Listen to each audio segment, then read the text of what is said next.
Today's date is January 14th, 2019. Hello and welcome to another episode of Hit the Books Podcast. I'm one of your hosts, Chris Holcomb. And I'm Emery Saunders. And we are here to give you all the saucy deets on everything comics this week. For those of you unfamiliar with the show, this is your weekly comic book podcast where Emery and I, and perhaps a guest, go through the latest news, the new comic book releases from your local comic book shops. Please support your local comic book shops. And discuss some topics about the world of comics for your amusement. If that sounds like a good time, be sure to hit like and subscribe on our YouTube channel and rate well elsewhere. It really does help us out. You can always find us on YouTube, Stitcher, and iTunes, and be sure to check out our website, htbvids.com, where you can find links to all of these things and plenty of written content and lists. We also have our Patreon page up at patreon.com/hitthebooks if you feel so generous as to contribute and sustain the show. With that being said, Emery, what have you been reading? Well, only a couple of things this time around. I managed to get myself caught up on Marvel's Mr. and Mrs. X for obvious reasons. Fanboy. Only a little bit. Hot. He says, wearing his Gambit jacket. Yeah, reading about what it would be like to be married to the girl that literally makes the most sense for him. And then I also read another comic called Gunning for Hits, Music Thriller Issue 1. And this is the one written by David Bowie's producer, correct? Yes, Jeff Rogvi, I believe that's how you pronounce it? Yeah. Or Ruvi, maybe? And there is quite a stark similarity between David Bowie and the cover. Yes, I do believe that was very much on purpose. Which, if you're going to be the guy who was his producer and wants to make a comic book about, the life and times of, trying to produce music back then, sure, go ahead, use his likeness. Why not? Got me to buy an issue. And I'm going to say that from what I read, it seems like there was a lot of explaining the business, a lot of setup for what I believe the course of the story is going to be. And, of course, because comics, a surprise twist on the final page. If you want to know more, find out at your local comic book shop. Or in the next M. Night Shyamalan movie. What they twist! Real talk. So how was your favorite superhero couple? Well, because comics is comics, and marriage is marriage, it's like, oh, what's it like for you two to be married? Oh, we bone a lot, but we're married, and, we'd have people over our house now. Also, how exactly do they bone? Seeing as Rogue has very specific needs. There's a Can thing. she become preggers? Yeah, there's an inhibitor collar that basically prevents her powers from being usable. So they can't have sex without being kinky. They have to be kinky in order to procreate. It is literally a requirement for their relationship to work. Hot. Rogue agreed to this. Real talk.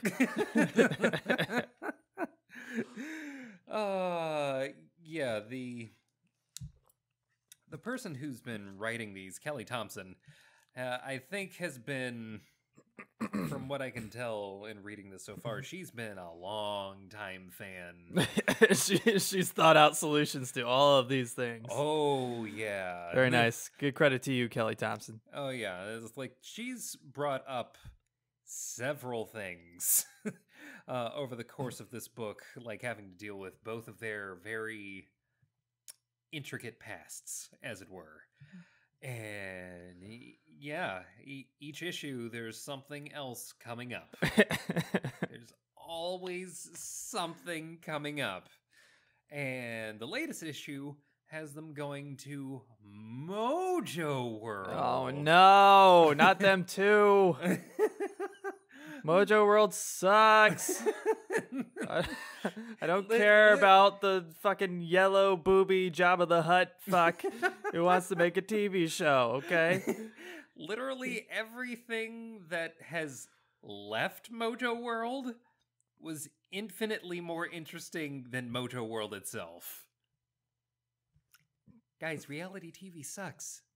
It's dumb. And fake imaginary fantasy reality TV is even worse. Okay? Unless it's the Truman Show. I'm not interested, okay? At least the Truman Show had a point. And if I don't see it. Good afternoon, good evening, and good night. Because The Truman Show was a great movie. Go watch The Truman Show if you haven't done it yet, for the love of God. Just before Jim Carrey went full crazy. Yes. Just before. Just before. Oh. I love you, Jim Carrey. I miss those You're days. a little crazy, though. We all know. Come on. Just a little bit. A little bit. A little crazy. It's okay, though. You know how crazy he is now? He's playing Dr. Robotnik. I don't see why that's crazy. Really? Sonic is a great and wonderful title to draw inspiration for a live-action movie. Did you just say live-action Sonic the Hedgehog? I did. Did you say it without completely cringing your entire face? I did. How? Well, I mean, he's not boning an underage princess this time, so Oh. I'll allow it. Sonic 06, what is you doing? And Shamu watched. No. We don't talk about that. We stopped talking about that. So, what else have you read? That has actually been it for me. Wow, you suck. We do this as a profession, sir. Okay, I suck. What have you read? I've read 2 titles. But a lot of the 2 titles, okay? Yeah. Okay. I read about 8 issues of Brimstone to catch up on it. Yeah. And I have to say, it's been pretty fucking good. Yeah. It's pretty, like, the first issue I really liked. Second issue, I was like, oh no, this is getting way too cartoony and comic booky. Mm-hmm. What are we doing? The first issue was totally not like this at all. And then the third issue kind of reeled me back in. It was like, nope. It was just a bad issue. And ever since then, it's been pretty fun, pretty solid. I don't think it quite met the expectations that I set for it when I read that first issue. But it has been pretty solid and pretty enjoyable throughout. So I've really been enjoying it. Has it gone full Ghost Rider yet? It's a little Ghost Rider. But it's more like if there was a lot of Ghost Riders and they all had totally different powers. Oh, so you mean like Ghost Rider before the Heaven War? Yeah, a little bit. A little bit. There's a little bit more character depth, though, than, hey, I'm Evel Knievel, and I got demon powers now. Woo! Or, hey, I'm the secret brother of Evel Knievel? Guys, what are we doing? Oh, and one's a Nazi. Oh, damn. So, for those of you not in the know, Curse of Brimstone was one of the New Age of DC Heroes books that came out. There's a few of them that we were really into. Silencer was one of them, even though we hated John Romita Jr.'s art. Yep. everything is a box. I don't understand why everything has to be a box. Everything has 90-degree angles. It hurts. It's hard to tell what's what because everything looks so boxy and alike. But the writing has been pretty decent. I still need to catch up on the last few issues, but it's been pretty good. And then the other one was the really dumb name. Oh, you mean Sideways? Sideways is the one. Yeah. Sideways, a good book. Really dumb name. Really stupid name. I really wish they would just change the character's name. We get it. He's interdimensional Spider-Man, and you had to have an S in there, I guess. I don't know. But come on. Sideways. You had to put an adjective as the name. It's dumb. It's real dumb. It's a great book. Great, beautifully drawn, fun, dialogue and story. Just a dumb name. It's the kind of hero the hero. God, I can't talk. He's the kind of hero you want in your corner when things are going sideways. Askew. But yeah, pear-shaped, tits up. Yeah. So I've been Any catching of those things. Yeah. So I've been catching up on those books, and yeah, Curse of Brimstone, pretty solid book. I've been pretty impressed. That one, Sideways, Silencer for those issues we were up to. Oh, there is actually one other title that I was reading. Oh yeah, and it was Spawn. And has McFarlane lost his touch? I think McFarlane's lost his mind. It's like we're at a point where, for reasons, our Spawn has seen fit to have himself locked up, imprisoned, and then thoroughly tested on by surgeons. Because they don't know what he is. Why are we just now getting to this? Reasons? It's like the whole time he's just sitting there all like sullen and sad and just letting it happen to him. It's like he doesn't fight back. The entire time he doesn't fight back. He just casually belittles them and says, "You had trouble pulling off my mask. A 12-year-old could pull off my mask if they wanted to." This is the same guy who killed God. Just for context. He literally killed God. Now that has its own plethora of issues that I could get into for like several episodes. But he can't do anything about these doctors. No. It's not that he can't, it's that he won't. On purpose. Okay. Why? Like, right. I don't know. I need to go back and read up because it seems like we've gotten to like for some reason, Spawn's gotten depressed. Like all of the faces that he draws with the mask on, somehow with that mask they make him look like, I'm sad inside. I hate everything. Well, see, I have this kind of running, kind of self-promoted theory that any writer, it doesn't matter how good they are, how creative they are, eventually they're going to run out of ideas and inspiration if they're on the same character for too long. And let's face it, McFarlane has been on this character way too long. Way too long. Like, it's okay if you want to keep drawing. Just, maybe let someone else come up with a storyline or... Yeah, Todd, we need to talk. We need to talk about how this guy that you started out with as a badass, that, like, I mean, kills God badass, has gotten to a point where it's like he doesn't want to do anything. Nothing has any meaning to him anymore.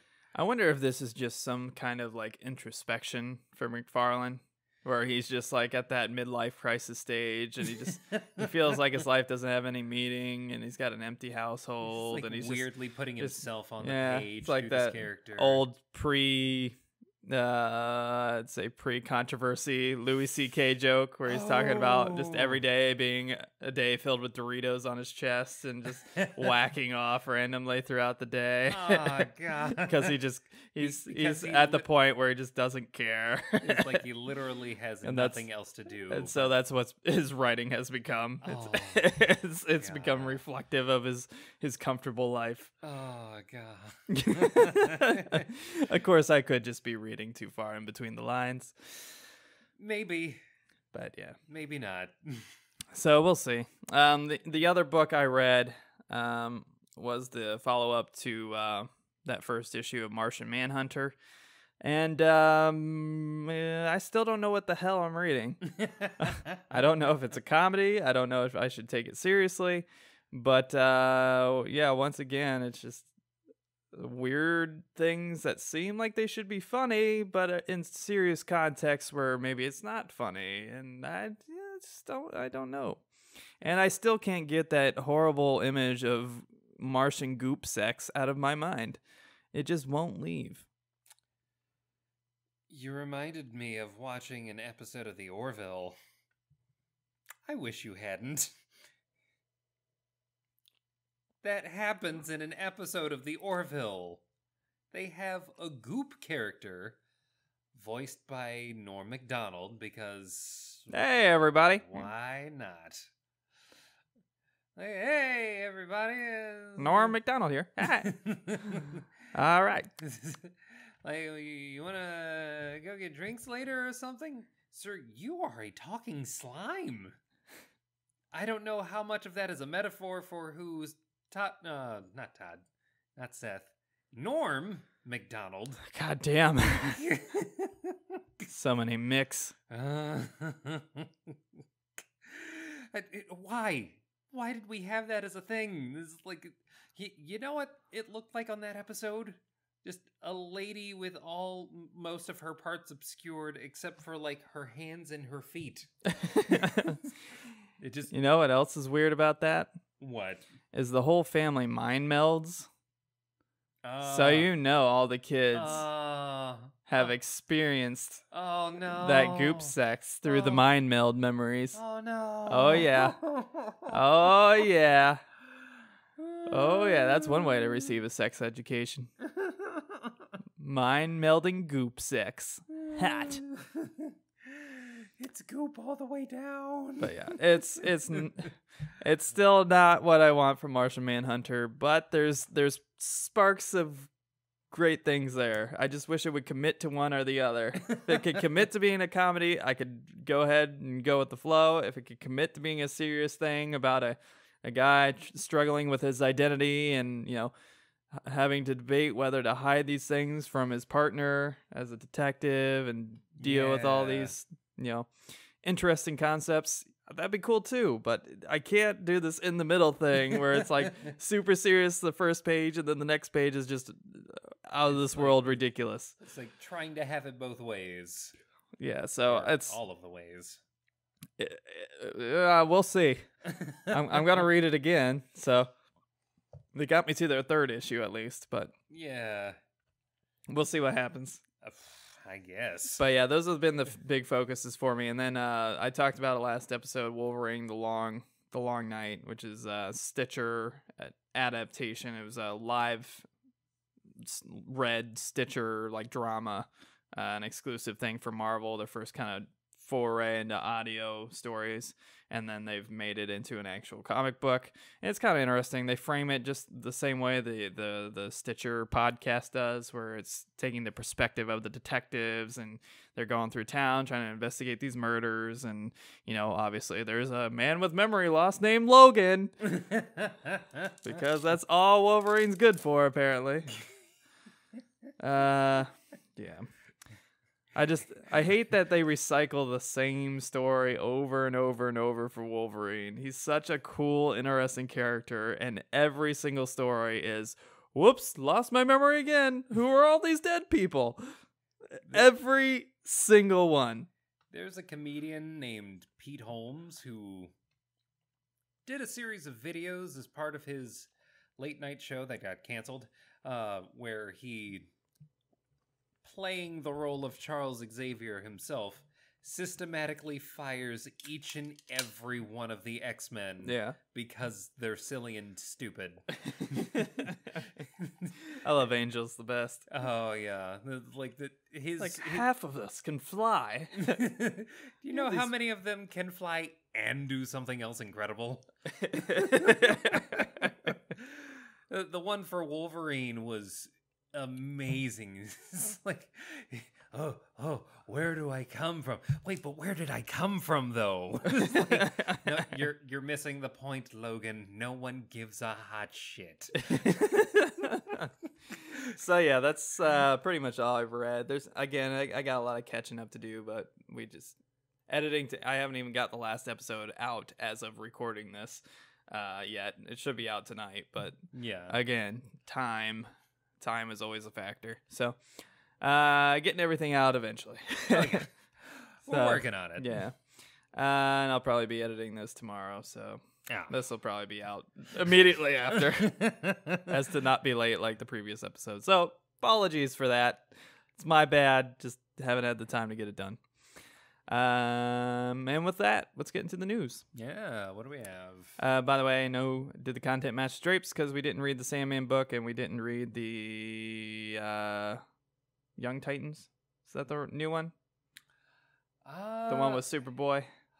Oh, there's so many Titan books. I don't remember which one's which. Yeah, I forget which Titans it was, but it was a Titans book at the very least. Yeah, by Brian Michael Bendis. No, your favorite.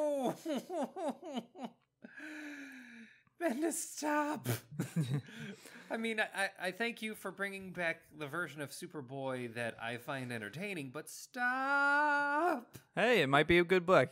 Maybe he shouldn't stop, okay? He's finally got some fresh characters. He's not stuck with the Marvelverse anymore. He can spread his wings a little. Might be good for him. You don't know. He might have, folded his wings so he can sit somewhere and take a shit. Let's see. He's got Jorge Jimenez drawing for him. At least it'll be visually stunning. But then again, we do remember those Nightwing covers he made that were amazing Nightwing covers. And then the interior was complete fucking shit. Or he had fucking King Sturgeon and the fucking Guppy. We had to see the fucking Guppy crying over his dying King Sturgeon in a hospital fucking bed. These fucking mini sharks. They got these stupid names, and they're not even what the name says. Why? They're fucking shark people crying over each other on a hospital bed. That was the Nightwing book. Oh my god. Stop fucking up Nightwing. We're going to give him fish-themed villains. Oh my god. I want to murder them all. DC. Why do they hate Nightwing so much? I mean, add that to the fucking list of ways in which DC plays chess against itself. So stupid. Why? Why? I'll see your good Nightwing cover and give you a terrible interior. That just makes me sad because I can't hang it on my wall in good conscience. Because I know the interior is just complete garbage and should be thrown in a fucking fire pit and forgotten about forever, for all time. Real talk. Nailed it. All right. So with that, let's get into the news. Yep. God, it's depressing. It hurts. So we got the sales for the previous month. It seems like DC and the rest of the market has kind of been slipping a little bit in market control. Not a big surprise when we have King Sturgeon and the Gangster Guppy. Fucking bullshit. But Marvel has taken us slightly, almost half the market in terms of sales. Definitely in units, slightly less so in actual profit, but Marvel's sitting pretty safely unit share 40%. DC's at 33, almost 34. Image coming up at right around 10%, which is what we'd expect. Yeah. As much as I wish Image had a bigger pool. IDW sitting at 3%. Dark Horse sitting at about 2%. Boom sitting at about 2%. Dynamite and Boobs Entertainment sitting at 1.8%. Makes sense. Viz Media, Titan Comics, Oni Press, kind of coming up at the bottom between 0.5% and to 1%. So those are the big names, right around where you'd probably expect them. Again, Marvel and Disney just kind of devouring every market on this planet. So yeah, I don't know how you stop them from becoming a monopoly, but they sure feel like a monopoly. They're approaching it. And then the top 10 selling comics for the previous month. Action Comics, number 1,000. No big surprise there. They had all the variant covers, and, obviously it's a number 1,000 issue, even though it's technically not the number 1,000 Action Comics because they had Action Comics. But then they're like, oh, we're going back to the original numbering because that'll be fun. It was just an excuse to sell a bunch of issues of number 1,000. And now that they're past 1,000, they have no reason to continue. And I hope to God they go back to a numbering structure that makes sense for new fans. Yeah. Also, fuck that book, Bendis. You don't know. It could be good. I've read it. His underpants are red again. Oh. It's on the outside. Is that... It's what everybody apparently wanted. Is that what we wanted? His underwear was the problem. His underwear and not the writing. Not the writing. Not the dialogue. Not the artwork. It was the underpants. Oh. That's what the problem was. Right. Thanks, DC. And give me the fucking safety undies. Because that's what we fucking need. His chastity belt. That's what that is. Number 2 was Amazing Spider-Man number 800. Again, another solid number, collector's edition. That one was a $10 comic book. Ooh. Good God. I hope it was worth it. We had Batman number 50 at number 3. Big surprise there. Fantastic Four's Return, number 1. Number 4. Amazing Spider-Man, number 1. Return of Wolverine, number 6. It feels like a lot of cash grabs in this list. Almost all of them. We had Venom number 1 at number 7. For one reason and one reason only. Venom. That book should be rolling down the street. Yes, brother. Like a turd. Yes, let me embrace your symbiote goodness. Yes. Oh, get into my mouth. Oh, yes. Like a turd in the wind. At number 8, we had Amazing Spider-Man number 798, which is probably the only non-cash grab issue on here. We had The Batman Who Laughs number 1 at number 9. God. I wish DC Metal would just go away. That was so dumb. I love Scott Snyder, but that was just not his best work. No. It was real dumb. No. It was real dumb. It was an excuse to kill a few characters that we shouldn't have brought back in the first place, and then an excuse to make new characters without any creative effort. That's what that was. We could have just, I don't know, made new characters. We really could have. It's really that simple. Yeah, we don't need a big dumb event, and we don't need to explain everything with 10th metal and all this bullshit. It's so dumb. Come on, guys. Yeah, fuck.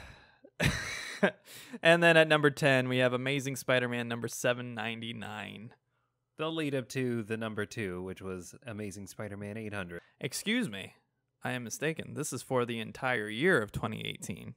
That is why there are 3 Amazing Spider-Man issues on there. Yeah. So, yeah. Very impressive. Very impressive indeed. And that's all the relevant information I really wanted to go over. I just think it's kind of fun to go over the numbers once in a while and kind of see where all the companies are at and how much the business is thriving or not thriving. And seeing where the fans are going. Yeah. So it looks like, annual comic book sales actually increased in 2018 by about 3%, across the demographics, whereas the year before it actually dropped by about 6%. So it's still down from where it was in 2015, but it is up a little bit from last year. And of course, the big news is that Disney is just devouring everything in the market. So I wouldn't call that news. yeah. More like add that to the list of company obituaries. Yeah, pretty much. Next up in the news, we have a Teenage Mutant Ninja Turtles reboot film in the works. Again. So Paramount is taking another stab at it. The previous ones being the Michael Bay films. The reboot film will be produced by producers Andrew Form and Brad Fuller, who are known for their work on A Quiet Place, which is pretty successful recently. And according to what they say, the thing about the Turtles is it's about family. They're both family stories about a family sticking together. So one was about a family having to shut the fuck up. The other one is about a family that learned from a very young age the importance of shutting the fuck up. So, with that being said, we'll see how it is. Do you have high hopes for this? Do you have low hopes for this? Do you have any hope for this? Is Michael Bay attached? Not yet. Then I have high hopes. We'll see. We'll see. He's still got to print some money somewhere. And China seems to be the best way to do it. God damn it. Fucking China. Speaking of China, Aquaman sold over $1 billion. Thanks, China. Stop perpetuating this universe. It's not good. Let them reboot for the love of God. All right, I'm done. After Shazam. After Shazam, yes, of course. But Shazam doesn't have to be in the same universe. It doesn't. There's no reason for it to be. Right. Just let Shazam be its own thing and let it lead into the Joker movie. Please? That'd be nice. That's all I want. Next up, kind of an interesting tidbit. You might be able to get kind of a collector item here. Marvel Tales Fantastic Four #1 is actually missing a page in all the released issues, and it will be reprinted, and fans will be refunded for any bad issues they did get. So it looks like there's a handful of the tales in there, including Fantastic Four Annual #6, which is the collection, Fantastic Four #4, and Fantastic Four #245, which has Invisible Woman story. All of those are apparently missing a page or two. So, wow. Be on the lookout for that. Seems like a pretty big manufacturing mistake there. Next up on the news, we got some sad news. The comic creator, Ron Smith, has died. Ron Smith, more famous for his work on Judge Dredd, and a co-creator of Chopper and Otto Stump. And the Mayor Dave. So he did a lot of work with Judge Dredd. Seems to be like the kind of, the real big stuff that he did in his comic book career, specifically as an artist. But unfortunately, he has passed away, and we say rest in peace. Next up on the news, we have a new cast member being added to DC Universe's Stargirl, the upcoming show. It's supposed to be coming out towards the end of this year. We have none other than Luke Wilson joining the cast. So, as you can see, they aren't afraid to spend money yet again. I was going to say, why not Owen Wilson? But there's one word that sums up why they wouldn't do that. Wow. Wow. Oh, wow, Stargirl. Wow. I didn't know you could even do that. Oh, wow. I pilot a mech suit? Wow. So Luke Wilson will be playing the part of Pat Dungan, who is Stargirl's father. In some cases, stepfather. It changes on the version. But he pilots a mech suit, which is kind of fun and kind of cool. So I look forward to that. I like Luke Wilson. Hopefully this isn't a hot, steaming pile of crap. And, Let's hope. Fingers crossed, it's good. Of course, I would have to purchase the DC streaming app to find out. Yeah. Maybe bring back Constantine, and I'll do so. Yeah, maybe. Hashtag bring back Constantine. Hashtag save Constantine. Yes, hashtag save him. Bring him back and give him his own show and don't make him a fucking side character on Legends of fucking Tomorrow. Real talk. Real talk. God. Ooh. Oh. They really need to bring him back, though. Yeah, don't make me go in, DC. I swear to God. So this is one of the bigger news items of the week. DC Comics has finally let go a little bit, and now they are joining Comixology Unlimited, Kindle Unlimited, and Amazon Prime, which, again, are all owned by Amazon. I don't know why they're being listed as separate. They're all owned by Amazon. Oh, yeah. So basically, DC says, okay, Amazon, you can stream some of our stuff for, your subscription app for free, which is a nice concession because up to this point, it's basically just been Marvel, Image, and IDW on there, which is good. But if you're not really a fanboy of any of those companies, I like Image, but, I'm not really super strong into Marvel or IDW besides Lock and Key. So I really didn't use it that much. And I ended up just going to my regular DC books and Vertigo books anyway. So this is pretty good news for the market. However, I think it's kind of a bad time to do it because it's part of the incentive of buying their DC streaming app. I don't understand why you would do this right after you launched your DC streaming app, which has the additive incentive of a huge collection of DC and Vertigo titles on the app. It doesn't make sense to me. Again, DC playing chess against itself for no reason. There's no reason to do this. You weren't contractually obligated to do this because the app came out several months ago. There's no way you already had everything agreed upon and signed.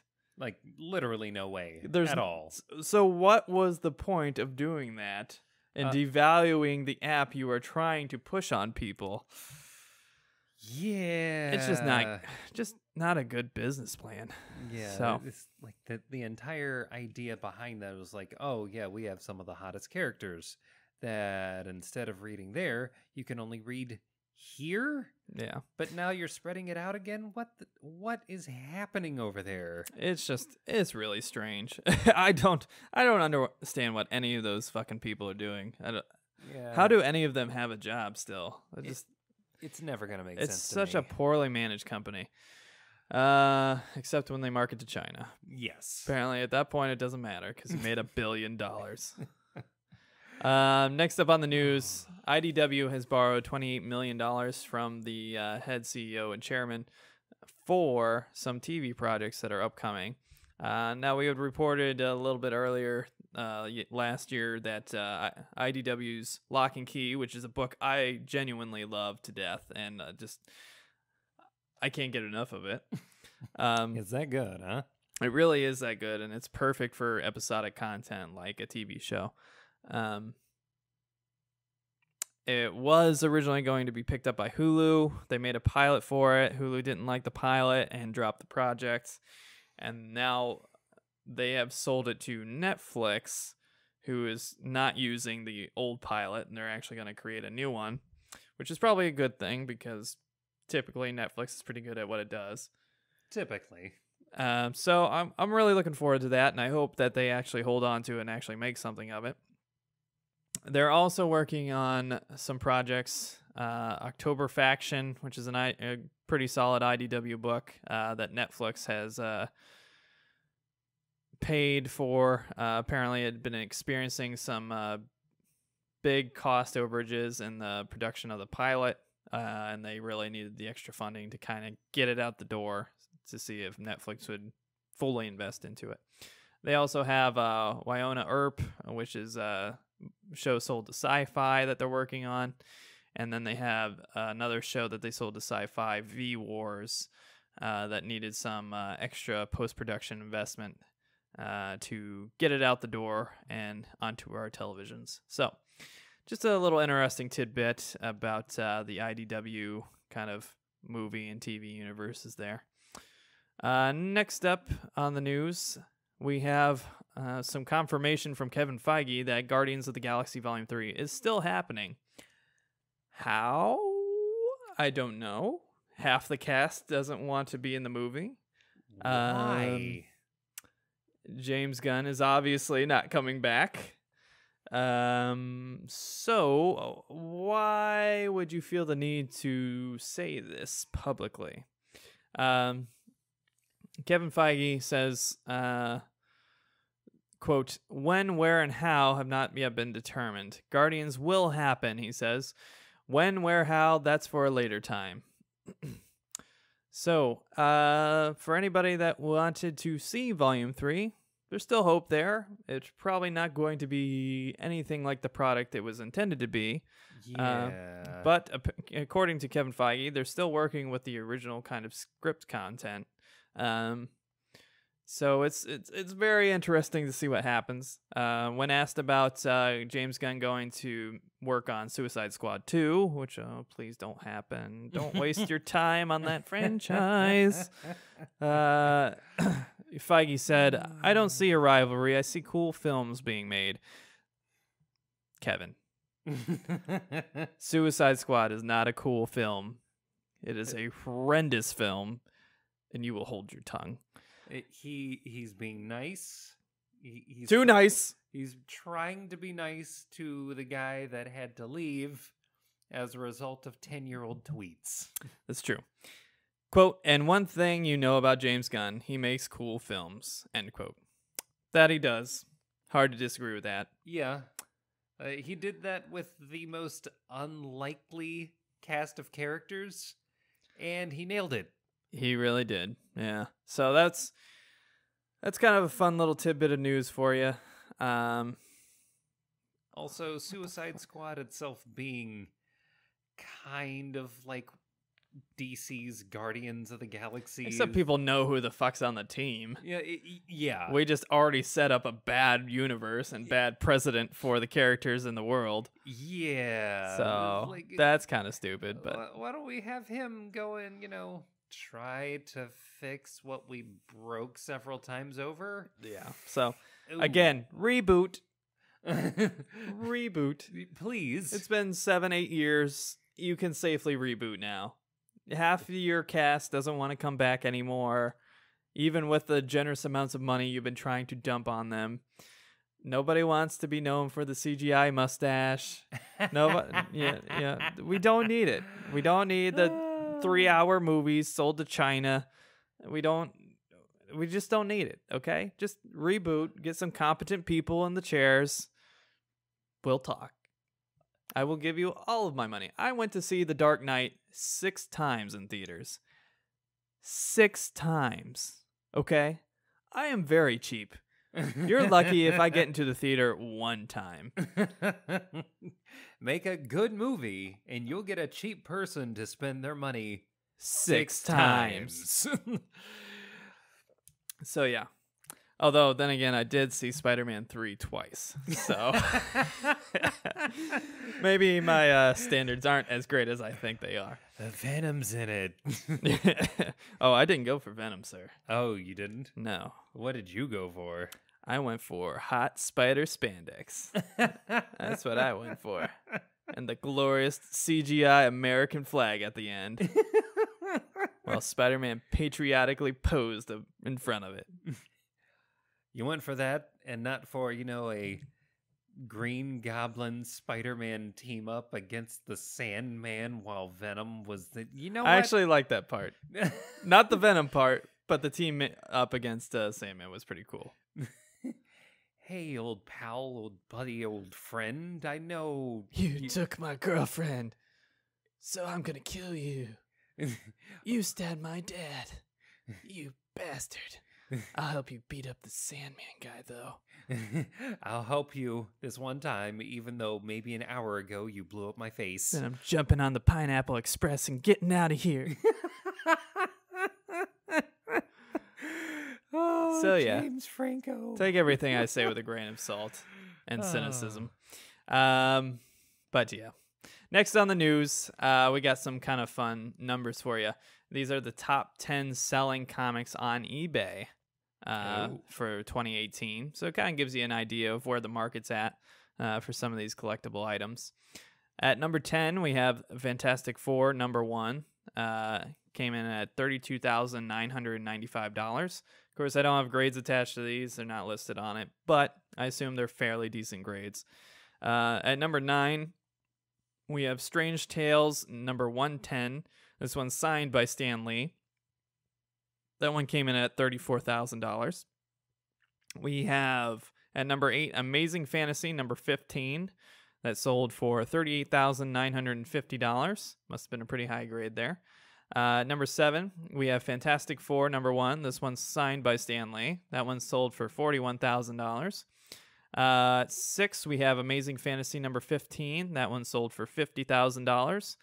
And number 5, we have Amazing Fantasy, number 15. This one's signed by Stan Lee for $54,499. At number 4, we have another Amazing Fantasy, number 15. Sold for $65,600. It really makes me wonder if the same person was buying all of these issues and just really likes Amazing Fantasy number 15. It's a big issue, but come on, guys. Yeah. Do you really need that many?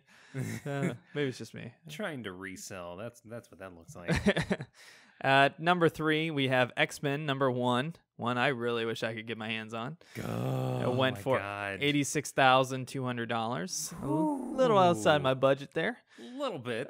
Number 2, we have Action Comics number 1, which sold for $145,655. Now, I'm guessing that was a pretty poor quality one, because we know a good quality one can sell for over $1 million. Right. That'll fucking set you up for a while. Yep. And then at number 1, we have Captain America Comics number 1 that sold for $175,200. So, just some kind of cool, interesting numbers. Now, clearly, these things aren't worth quite as much as they used to be. Thanks a lot in part to eBay and to internet finds. You know, these things aren't really going to silent auctions anymore and getting $800,000, $900,000 for an issue. Feel sorry for all those Antique Roadshow people from the 90s that thought these things were going to just keep growing, but unfortunately, the internet killed pretty much every collector's market's value, which is probably good for the average fan because it makes it more accessible to the average fan. But if you had a lot invested in these things, you know, and you started collecting late in the game, yeah, you probably spent a pretty penny, and you probably won't be getting your money back, unfortunately. Hell no. But still kind of interesting to see those numbers and see that there's still plenty of value to be had, and especially those real old books and those number 1s. And then the final piece of news, Delay Corner has turned its ugly head around again. Once again. This time, it's a DC book. Big surprise there. Doomsday Clock.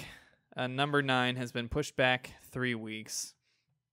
No reason was given for the delay. Surprise, surprise. Thanks, DC. Love ya.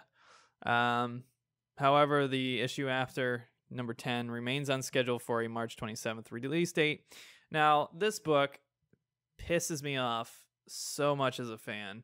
Not because of the content, not because of the art or the writing or anything like that. It pisses me off from a business standpoint because this book releases, if we're lucky, every 2 months. And with that, they're still delaying the goddamn book. Every single week, we read about a new delay on this stupid book. This book has been going on, I think, since the end of 2017, right? Yeah. End of 2017, beginning of 2018, somewhere in that range. And we're only on number 9, and number 9 hasn't even come out yet? Yeah. That's insane. That's insane. Number 9 won't be coming out until February. This book has been going for over a year. It's pretty fucking bad. What the fuck? We rant about the business model all the time, and this is especially gross because it's a big book, you would think. I would assume this is a book that should be selling gangbusters. Why the fuck can't we get it out the door? Why didn't we have it prepared before we started releasing it? Why wasn't this prioritized by whoever's been handling this book? So, I don't know. Again, DC just plays chess against itself. I mean, all the comic companies do this, but DC, the past year or so, they just can't get their shit together. They can't, at any level of the organization, they just can't get anything together. They can't keep anything coherent. They can't. Apparently, they don't talk between the levels of management because nothing is getting done properly, and everything seems to be fighting itself. Just doesn't make sense. It's almost as if this entire company are a bunch of nerds. A bunch of nerds that maybe need someone who isn't a nerd to kind of whip them into shape. Yeah. Get them to do their fucking job. But we don't want to stifle their creativity. Like deadlines. Deadlines. Yeah. This is why this model doesn't work. So it's a problem. It's been a problem. I rant about it all the time. I'm not gonna waste my breath or your ear holes. Yeah. Spend enough time doing that. And that, my friends, is the news. Oh, it's beginning to look a lot like Christmas. My name's Chris. And real talk. Real talk. Bitch, I wish you would tell me what books you reading this week. I'll tell you my trifling ass titles. Real talk. That was the greatest song ever. Fuck R. Kelly, but thank you, R. Kelly. Real talk. All right. Yep. So we got some big releases this week. First up, from Marvel Comics, we have Guardians of the Galaxy, number 5. Whatever you do, protect your butt. We have Black Panther, number 8. We have Black Widow, number 1. We have Conan the Barbarian, number 2. Crumb, I've never prayed to you. I have no tongue for it. We have Fantastic Four, number 6. Damn, I wish I was as jacked as Conan Arnold Schwarzenegger. Right? Jesus Christ, he was huge. We have Invaders, number 1.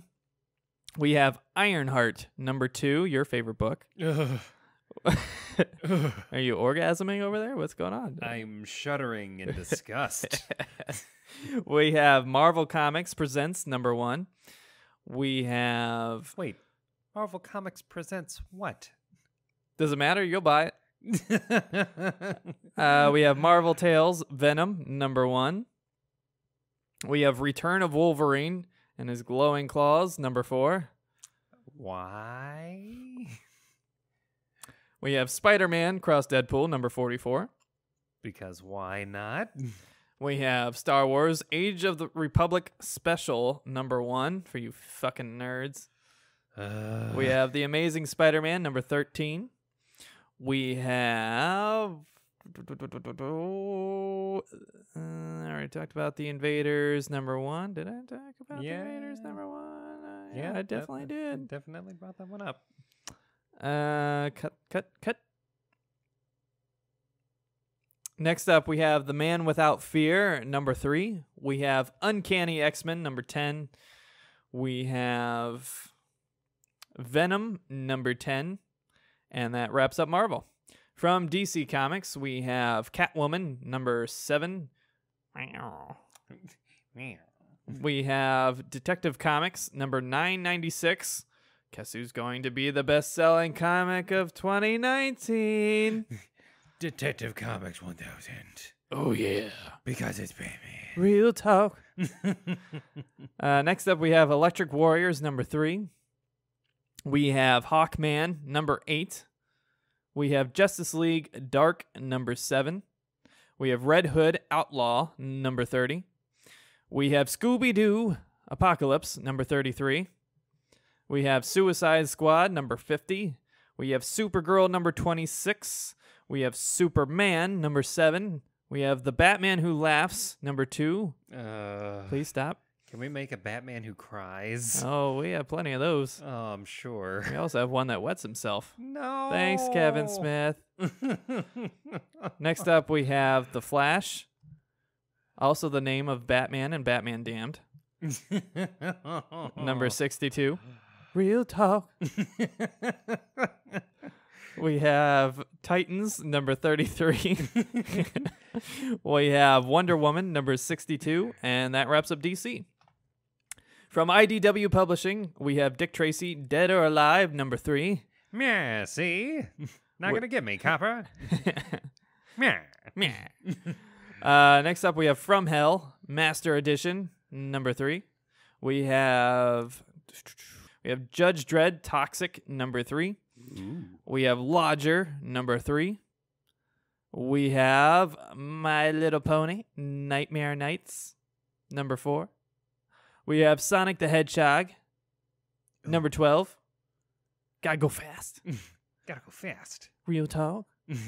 We have Star Trek, The Transformers, number 4. We have Teenage Mutant Ninja Turtles, Shredder in Hell, number 1. So metal. And then we have Uncle Scrooge, My First Millions, number 4. That is very poor grammar, Uncle Scrooge. My First Millions. Eat the rich. That includes you, duck. Next up from Dynamite Entertainment, we have Battlestar Galactica Classic number 3. Bears beats Battlestar Galactica. What? Next up, we have Elvira, Mistress of the Dark, number 4. We have James Bond, Origin, number 5, with some interesting covers. I've already seen Skyfall. Yeah. Skyfall. From Image Comics, we have Burnouts, number 5. We have Days of Hate, number 12. I wonder if that book got better. Didn't start too hot. We'll see. Want to risk finding out? It is Image. Yeah. I love me some Image. We'll see. Yeah. Maybe I'll hop in and see what happened. Maybe. We have Evolution, number 13. I can't believe Evolution is only on issue 13. I feel like I have been reading this title every week. I just always see it on here. Keeps happening. Very surprised. Next up, we have Gideon Falls, number 10. That's another book I feel like should be way further than it is because I feel like I always read that title every week. Next up, we have Isola, number 6. First 2 issues were pretty decent. We got Middle West, number 3. We have Outpost Zero, number 6. We have Spawn Kills Everyone 2, number 2. And, of course, the first 2 is spelled T-O-O, while the second 2 is the number 2. If that's not too confusing for you. That was too much. Aw. Real talk. Next up, we have The Warning, number 3, which looks kind of interesting. And then we have The Wicked and the Divine, number 41, which I really need to catch up on. Oh, yeah. I have the first issue over on the desk there. I really enjoyed it. Next up, from Boom Studios. It's my favorite one to say. We have Adventure Time, Marcy and Simon, number 1. We have Black Badge, number 6. We have Firefly, number 3. Getting some Firefly love over there. Hey. We have Lumberjanes, number 58. And that wraps up Boom. From Dark Horse Comics, we have... Oh, please don't. Avatar, Sute's Path, number 1. Please don't. Where are these Avatar fans? Who asked for this? I have met literally 0 people who give a shit about Avatar. Where are these people? Are they at these furry expeditions? Is that what this? The thing's nearly a decade old. Are these the same people? Who? No one cares. It's old. No one cares. Let it go. Stop. We don't need 4 more Avatar movies. Thanks, James Cameron. Yep. How about another Terminator, though? He's old, but he's not that old. He just had a heart attack, that's all. Yeah, no big deal. Next up, we have Death Orb, number 4. We have The Terminator, Sector Wars, number 3. And that wraps up Dark Horse. From Vertigo Comics, we have Goddess Mode, number 2. And we have House of Whispers, number 5, which is another Sandman title. And that is everything coming to your local comic book shops. Again, please support your local comic book shops. And digital devices this week. Now it's time to hand out the prestigious, nay life-changing award of cover and variant cover of the week. First up for our regular cover of the week, the award goes to Marvel's Conan the Barbarian, number 2. Conan. Cover made by Asad Ribic. Asad Ribic. But this cover is really cool. It kind of has like a watercolor aesthetic. Real neat. Really pops to the eye. Doesn't seem like it has too much title in the way or anything like that. Yeah. Just a really cool, almost like a classic like fantasy novel illustration style to it. Really great work. That was the vibe that I got from it, especially, is like it feels like it belongs on the cover of a classic fantasy novel. Which is what you expect from a Conan book. Yeah. But it's just an awesome cover. It's a kind of a mid-action shot where Conan's unsheathing his sword in battle. Very vivid colors, really cool art design and aesthetic going forward. It reminds me a lot of those Red Sonja books. What's her name? What's her name? I can't remember her name. It's one of my favorite female writers. What's her name? All right, cut. Reminds me of a lot of some kind of more classic Red Sonja covers before they went full booby scale armor. Right. But yeah, I just really love the kind of classic vibe, the classic aesthetic. If you're a Conan fan, I'm not the biggest Conan guy, but if you're a Conan fan, I imagine you really got to appreciate the work and time that went into this cover here, done by Asad Ribic. Ribic? Yeah. Hopefully we're pronouncing your name even remotely correct. Yep. But Asad Ribic, you did a great job. We really love the artwork, and I hope to see more from you. Oh, yeah. Next up, the prestigious, nay life-changing award of variant cover of the week goes to Marvel again. Uncanny X-Men number 10. This cover done by David Finch. Just has a really awesome looking kind of late 80s style Wolverine with kind of the more orange and orange yellow aesthetic. Yeah. The Aussie Wolverine. Yeah, the classic brown and tan look. Yeah, which is my personal favorite look for Wolverine. I don't know about you, but even though I like the incarnations of like the, blue and yellow Wolverine from like the 90s cartoon and, the 90s comics and, all those types of books, I really like the aesthetic of the tan and orange Wolverine from the late 80s, mid 80s. Yeah, I think that aesthetically, that is the one that suits Wolverine the best.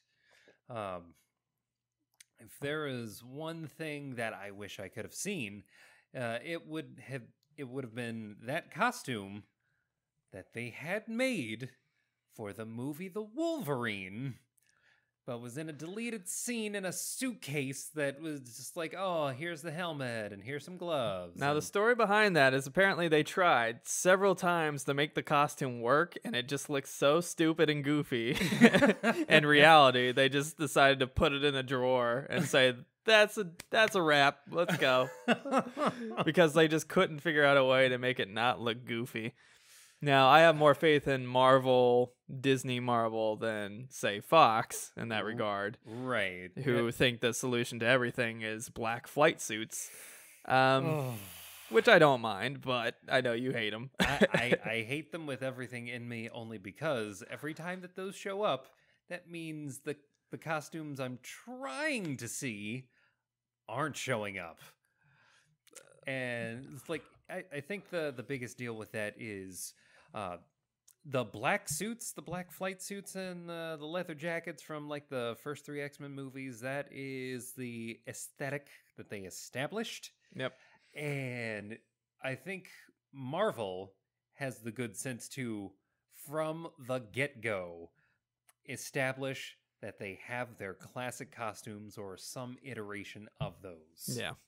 So back to really appreciating David Finch's artwork here. Oh, yeah. It's just got a really cool, classic tan and orange Wolverine, kind of messed up from recent battle, we're assuming, with the Sentinel that's resting behind him.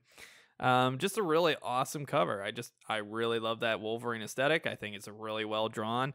Now, I will note that David Finch took a little bit of the easy route there and kind of strategically hid Wolverine's feet. Now, you're not Rob Liefeld here. Like, you could draw a foot or two. Come on. Yeah, right. No, he's probably just trying to save time because he's trying to pump these covers out the door and all that. But yeah, we noticed. Yeah, we noticed. Put some fucking classic X-Men debris around his sleeves. It's fine. Sentinels are around. It's fine. So, how much do you want to bet that this Wolverine doesn't know where he came from? Real talk. Oh, Bitch, I wish you would bring back all my memories. Real talk. Oh, it hurts to not know where you came from. Real talk. That was dark. That was a little too deep for us. Oh. But yeah, David Finch, you did a great job. I really love the cover, and I'm going to be picking it up. I don't know if I'm going to catch up on Uncanny X-Men, but I'm picking up this cover. Oh, yeah. It's fucking awesome, and I want it. So, once again, big congratulations to Asad Ribic for his awesome Conan the Barbarian #2 cover, and big congratulations to David Finch for his work on Uncanny X-Men #10, his variant cover for the week. Now, for our new friends out there, this is the part of the show where we start to talk about a topic of our choosing about the world of comic books. Emery, today, what is our topic? Today we are going to talk about something that we had touched on a little bit earlier, but Real talk. Going forward, it seems as though DC has chosen to try to reel people into their own proprietary app by basically gating their content behind it, which, if you're going to draw people in, sure, go ahead and use all of that goodwill that you've gained and kind of turn it right on them and say, hey, if you want more, you're going to have to pay us at least $8 a month. And thinking about that reminded me that Disney may very well be doing the same thing with Marvel. And that brings us to today's topic, which is the rise of the streaming service and how it's going to affect comics and comic book related media and our enjoyment thereof going forward. Yeah. Well, as a basis, I think we should kind of lay the foundation a little bit. As we know, there's several different streaming services already that kind of carry some form of comic book media, whether it's music or an audio podcast story, or actual digital comic books. Comixology is probably the most recognizable for the books, and that's owned by Amazon. We talked about it in the news a little bit, but there's also Marvel Unlimited, which is the Marvel subscription service. We have the DC Universe app, which includes a huge catalog of their DC comics for streaming. I'm pretty sure there's a Dark Horse version of this somewhere, but because Dark Horse is a small company, obviously it's probably used a lot less. And they probably just accept Amazon's money Yeah, and say, the, okay. the that's type fine. of thing that would easily fly under the radar.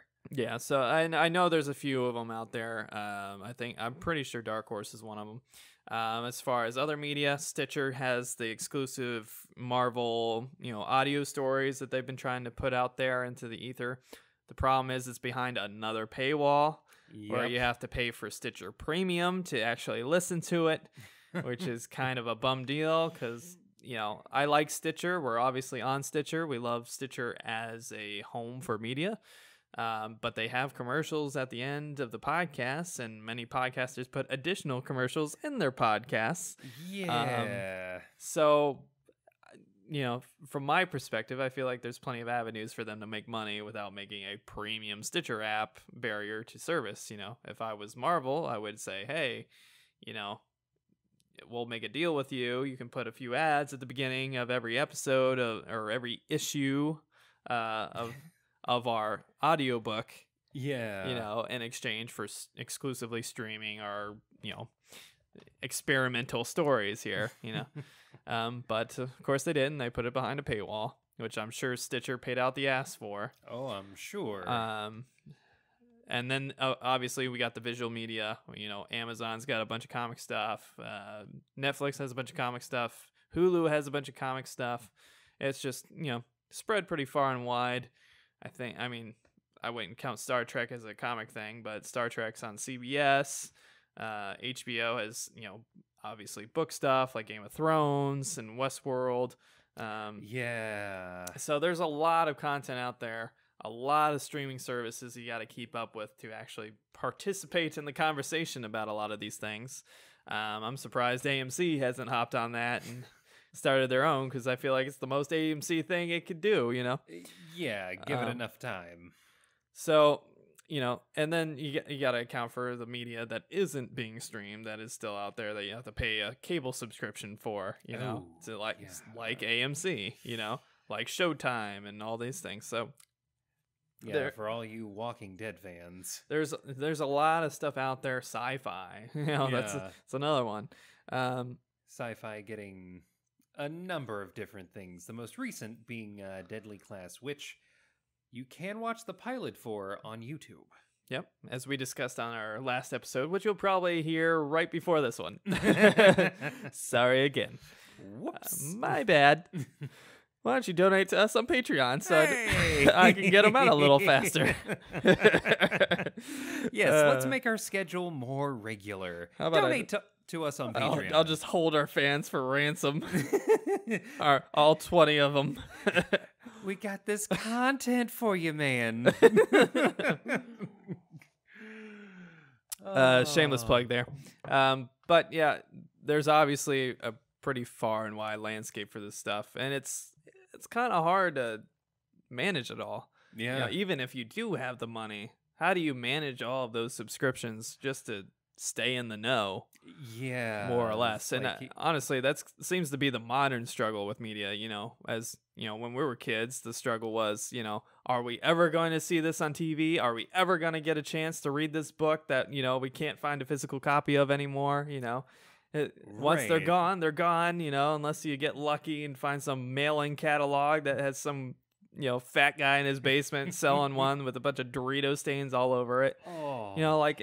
It was hard to be a comic collector back in the day unless you were making those weekly comic book store trips, regularly. Which by itself already costed a lot back then. Yeah, and I mean, it added up. For sure. And I mean, the hunt was kind of part of the fun, but also part of the expense. Yeah. And it was hard to stay with a book, There's no way companies could get away with delaying their books 2 or 3 months like they do right now. Yeah. If customers were still physically going to the store every single week in order to even stay in the book, So yeah, you didn't do that like 20, even 30 years ago. Yeah. So there's a lot of convenience we've gained from it. There's a lot of exposure that the comic book industry has gained from it, both in media and in physical comics, just because now people can catch up, through an easy digital streaming service like Comixology Unlimited or, Marvel Unlimited or, the DC streaming app, whatever the case may be. And plenty of other media to go besides it. Now the struggle is just to keep up, to not get overwhelmed by it. Like because it's everywhere. For me personally, as a fan, and as a consumer of this content, and as a person that has to manage his money, yeah. From my perspective, it's almost so overwhelming. I don't even know where to start, and half the time I kind of freeze up on keeping up. Because I'm just so overwhelmed by where to go and where to start and where to catch up that I just don't do anything at all. Like over the course of 1 week, you could have upwards of maybe 20 different properties. Yeah. Just updating their things. Like, oh, guess what? Daredevil dropped. Oh, the following week, fucking The Tick dropped. Hell yeah. Bring it back, baby. It's like, oh, shit. Another fucking season of Jessica Jones is about to come out. And meanwhile, there's 100 comics we're reading on the weekly releases. Oh, right. It's, and a video game thrown in there every other week, yeah. There's a little bit of everything, a new TV show, a new movie, a new, Stitcher podcast, whatever the case may be, It's like, hey, kids, you like Spider-Man? And also, do you have a PS4? Because if you're both of those things, boy, do we have a game for you. Are you a Telltale fan? Do you like Batman or Walking Dead or Marvel Avengers or The Wolf Among Us? Well, too bad. They went bankrupt. Oh. Still hurts. But it's very overwhelming, and I'm finding, maybe it's again spoiled first world problems. It's just too much. I can't. I feel like I'm just getting suffocated by all this content. That's why I haven't gotten past the first season of Daredevil yet, because I got like halfway through the first season of Daredevil, and by the time I got halfway through, they were already like 6 seasons of Iron Fist and 12 seasons of Jessica Jones and 13 seasons of The Punisher, and I'm like I don't know where the hell to fucking begin. I'm so behind. Same with the CW shows. I watched the first season of Arrow. I watched the first few seasons of The Flash. I started getting to the second season of Arrow, and then by the time I even got started, there was DC Legends of Tomorrow, and there's Black Lightning coming down the pipe, and the fucking Supergirl. Yeah, Supergirl came from CBS, and they canceled Constantine, so I got bitter. So, it's just too much. I can't keep up with it all, and it kind of sucks because you want to be more into the conversation, especially when we host a comic book podcast, right? But it's just so much content. If you have a full-time job or any kind of life whatsoever, it's hard to find enough time in the day to manage having any kind of life outside of just spending every waking hour either working or just sitting on the couch watching all of the things that you like. I mean, it's the real reason Kevin Smith had a heart attack. Let's face facts. There's no way he keeps as updated as he does with all this content. Oh, fuck no. Without just not sleeping. Like him, he would be the one that I would expect to be living kind of a Louis C.K. lifestyle. How dare you, sir? Kevin Smith is a national treasure, and I love him. I mean, sure, but I see. Then again, so was Louis C.K. Yes, it's like Kevin Smith. Let's be real, love him to death and all of the work that he's put out so far. I could totally see him just wasting a day, waking up with half-eaten Doritos on his stomach and just jerking it. jerking it. South Park never changed. But yeah, this is the world we live in. Is like we turn this into a saturation issue, but the first thing we got to address is access. Like, access is starting to become further and further paywalled. Yeah. Which, mind you, like, I get it. People ought to be paying for their comics. Please support your local comic book shops. Please support your local comic book shops. Yeah, but please keep them alive. We need them. Real talk. But it's like the further things get digitized and like basically iPhone or Android app exclusive, the further and further we'll be just regularly paying these companies a monthly amount for any sense of inclusion into these stories that we may or may not be fully invested in. Yeah. Well, the thing is, the more these apps kind of separate their little slice of the cake across the board, the less there is for people to enjoy on the individual basis.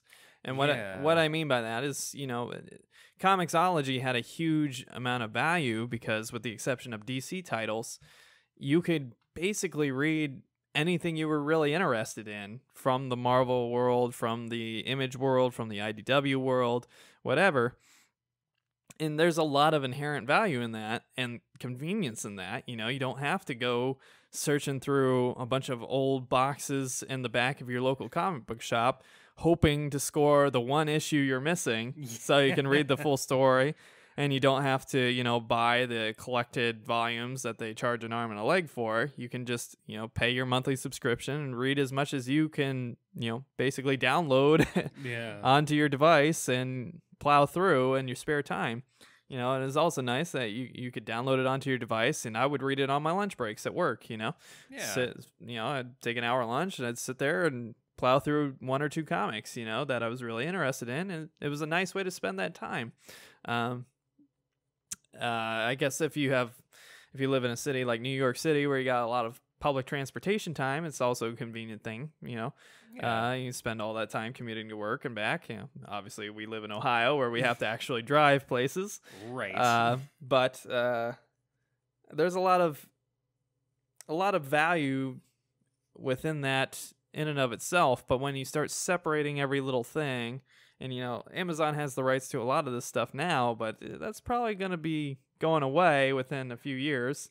Yeah. At least if these executives have any intelligence whatsoever for the longevity of their streaming apps.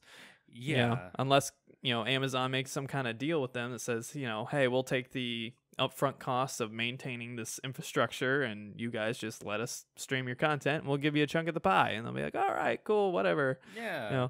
It's kind of what I assumed was the deal between Marvel and Netflix was being the operative word.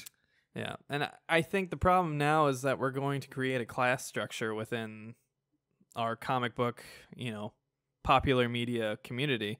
I mean, there's always been a little bit of a class structure. Like I said, you weren't collecting, every issue of every book, unless you had a decent amount of dough to go and pick up those titles every time there was a big event or whatever, right. Back in the early 2000s, late 90s, whatever the case may be. But I'd feel like the dynamic wasn't quite as stringent as it is becoming with all of these DC apps, these, Marvel apps, these Disney apps, Netflix app, the Hulu app, Amazon apps, whatever the case may be. It's just nickel and diming you to death. And, I don't want to give cable a compliment, but when you compare the cost of all of that stuff to watch, a single amount of, a single collection of superhero content, comic book content, I should say, and then your average cable package is probably, $50, $60, $70. They're about the same. Yeah. And, I don't like cable. I don't really feel the need to watch most of the stuff that's on cable. But if you're looking at a piece-to-piece value there, the more the market splits itself up, the more it devalues itself from its competition, which is cable, satellite TV, and other forms of media that are in that similar kind of infrastructure. Yeah. And it's going to create a class system where only the people with a lot of disposable free time and a lot of disposable income can really stay up to date and really stay part of the conversation and really kind of sustain these businesses, which are running paycheck to paycheck.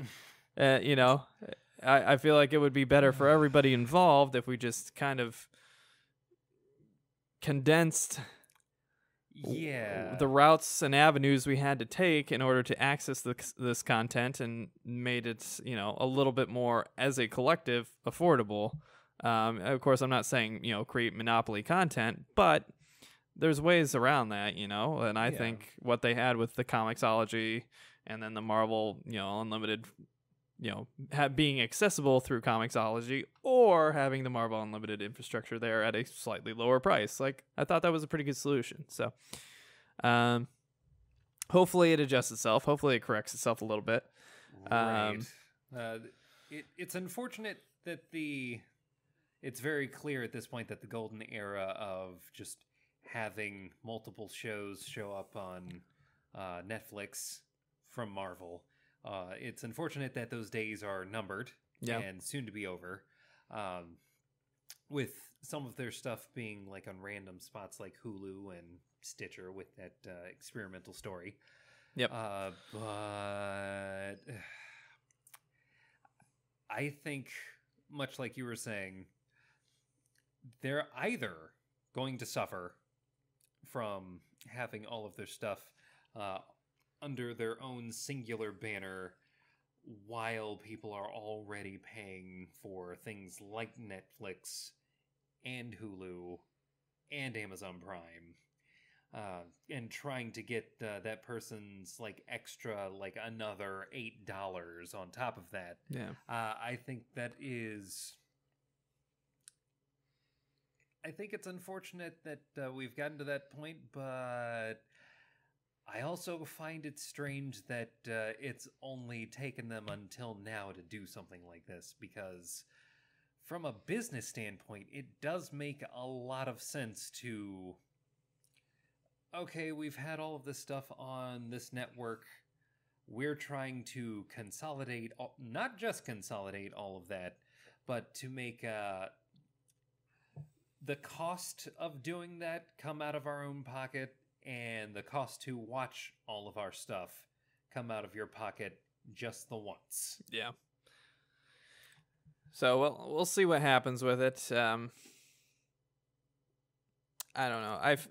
I wonder if there's some kind of future service that maybe collects them all like a cable package, you know, but now it's a streaming package, you know. Right. And they say, hey, if you buy all of them, you know, you'll get it at this reduced price that makes it more manageable and easier to kind of interface with, as opposed to what we have now, which is, you know, is this app on this device that I use to stream my content?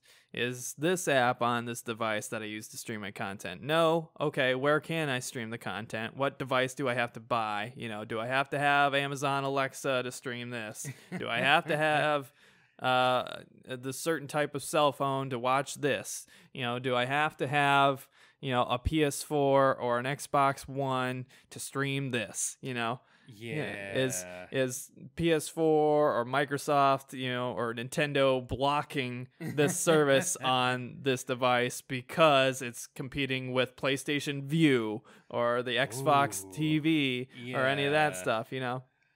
That stuff like Hulu, that's a big frustrating thing, because Hulu has like a kind of a cable service of their own, which is very competitive to PlayStation Vue.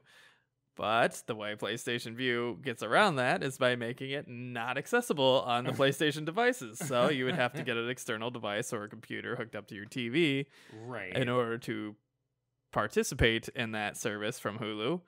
So you're basically paying for nothing if you're using your PS4 to primarily stream these things. So it's just,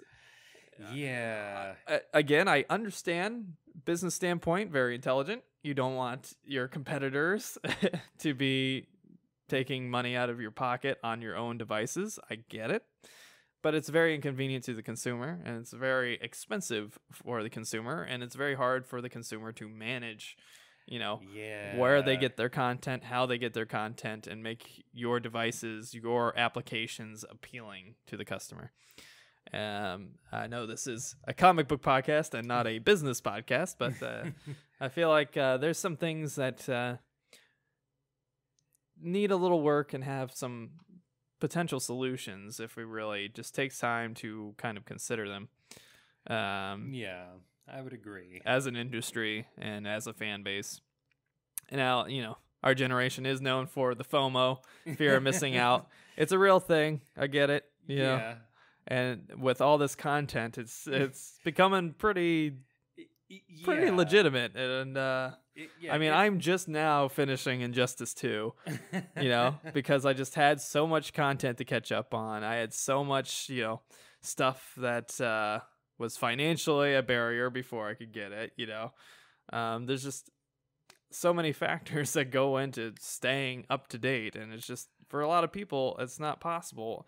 And in a time where Twitter and Instagram and Facebook ruin everything, and I mean everything gets spoiled by social media, there's just no way to avoid it. You could say, oh, the solution is to get off social media. Well, we're in 2018, and that's 2019 now. Yeah. And that's not really the reality of the situation anymore. If you want to have business contacts, you're going to be on a social media platform. If you're not outrageously wealthy and have the advantage of being able to travel to see family and friends, you're probably going to be on social media in some way, shape, or form. Yeah. There's just no way getting around it, and everybody's got a smart device now. Everybody gets updates about Twitter and Facebook even when they're watching TV. I was watching the playoff football games for the NFL, and there was fucking tweets scrolling across the bottom. Like, and some of them were spoiling stuff that they were seeing on their stream before we were seeing it on the TV. And it's just, I don't know. That's the world we live in. It's a complicated world. Yeah. It's only getting more complicated, probably for the better overall, but boy, there's a learning curve. Yeah, tell me about it. Is there anything you wanted to add to the topic there? I think we covered our bases pretty well. I think we covered it pretty well, I think. Yeah. So, basically the outlook is we're all doomed. We're all going to be peasants vying for the attention of our overlord, Disney, and its 13 different platforms it's forcing us to purchase from. Please be merciful, oh King Mickey, who is soon to star in his latest venture, Kingdom Hearts 3. Oh, man. Please, whatever you do, King Mickey. Simple and clean, I'm when going. you walk away, you can hear them say, please don't save me, Mickey Mouse. Mickey, as king, I'm asking you, whatever you do, do not necessitate an entertainment-wide Declaration of Independence, because I swear to God. Well, I heard some interesting things on NPR recently. Yeah. Apparently, some big names in kind of popular culture, including many Disney properties, are going to be public domain next year. Oh. These names include Superman. Oh. These names include Batman. Oh, no. These names include Mickey Mouse, Donald Duck. Unless something happens with some more legal shenanigans, they will become public domain very soon. Public domain. Yep. Oh, boy. Ooh, yeah. I think China is opening some studios just in time.